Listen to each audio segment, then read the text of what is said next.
Okay guys, so this is going to be a very interesting video because today we are going to be doing a basic service on the Exa on the street. So this is going to be fun. For this demonstration, you're going to need a jack stands, your oil pan, your oil, and your oil filter.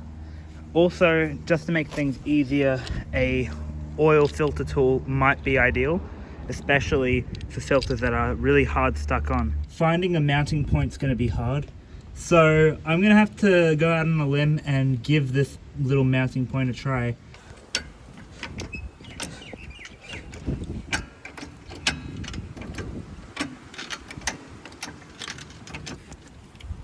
Is that going to be enough to even fit?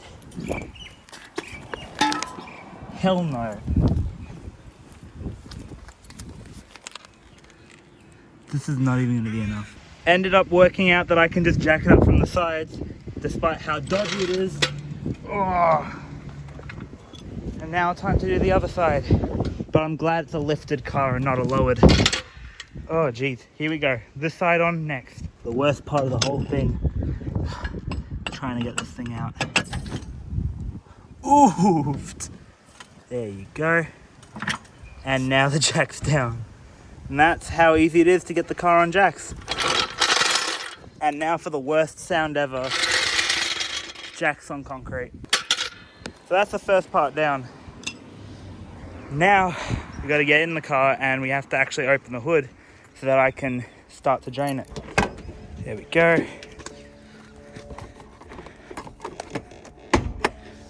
we go.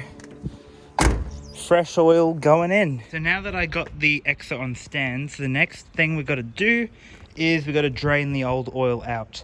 So first of all, you are going to want to need to locate your drain plug. So I would assume it would be on the front of the sump.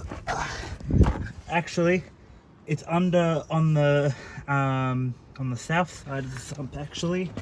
So that's your drain plug right there.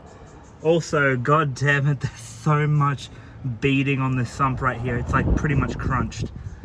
But yeah, that's the plug we're gonna get. Also, one thing you want to remember is to also have a rag handy, because it will get very, very messy and you do not want to get this on your clothes unless you're wearing rags, which in that case, yeah, you can get that dirty. But for me, I'm actually wearing nice clothes, so I don't want to get this fit all greasy now, shall I? One of the hardest parts right now is going to be figuring out what the size of the socket is going to be.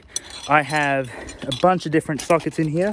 We have our 1/2-inch drive, which has most of it, and we also have our 1/4-inch drives, which have the rest of it. So we have sizes all the way between like 9 till like 20 pretty much. So no matter what it is, it's always good to have the right tools for the job. All right, so first up, we are going to try, is it 10? I doubt it's 10, it looks way bigger than 10. Is it 12 millimeter? About. I am going to have to take the gamble. It is most likely 14 millimeter. Hey, it's 15 millimeter. Oh, 14 millimeter. Ah, gee, I got these mixed up. Okay. Other way around. Jesus Christ, this is tough. What have they done to this? Oh, that is not gonna work. We're gonna need to bring out the big boys on this one because 1/4-inch just does not want to budget. I wish I had an Ugga Dugga right now. Oh. Okay, let's see if this budges it.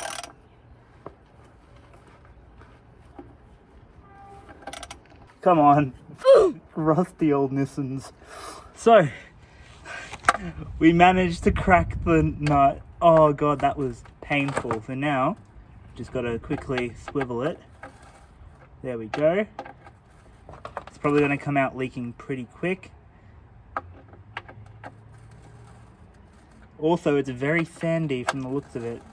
So that does not sound good. That feels and looks awful, and I'm glad I bought a rag. There's so much dirt and stuff down here. There must be some dirt in the sump. Here.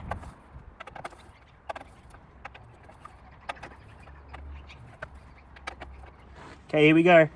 Ready, boys?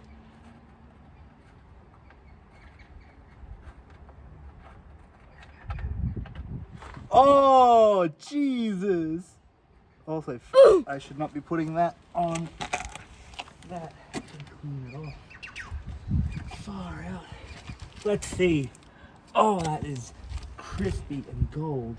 And now we're going to get the oil filter off using this handy dandy oil filter puller tool. Okay, so here's the oil. Oil actually looks okay for its age. So it was definitely done recently then. One eternity later. So just for reference, I finally got that out. It was a pain and a half, and I don't know how I did it, but now we're going to use the super cheap auto oil filter to replace it. This is going to be AIDS as, but let's see how we go. Now, before I almost drop it, we're supposed to lubricate the seal. You can see that grey seal right there with oil. So what I got to do is I got to grab some of the oil from that, lubricate this, and then spin it straight on to the oil filter hole. So I'm not going to put that on camera because it's going to be so difficult to do and it will take me ages and I'm in a rush. But practically put oil on the seal here and preferably put oil inside the filter and then seal it on. But because it's such an awkward angle, I'm just going to put oil on the seal and seal it on and then let the oil go through it. And then once the battery's in, I'm going to run it for a solid while to get it to up to temperature, and it should have circulated the oil into the filter.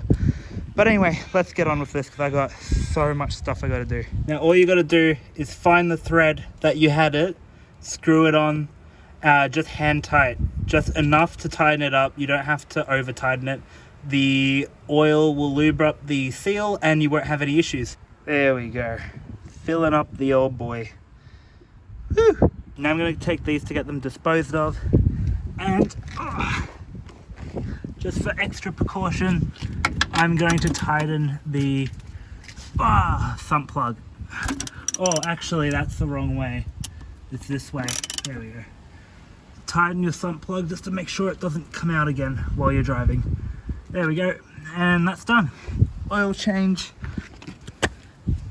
is complete. There we go.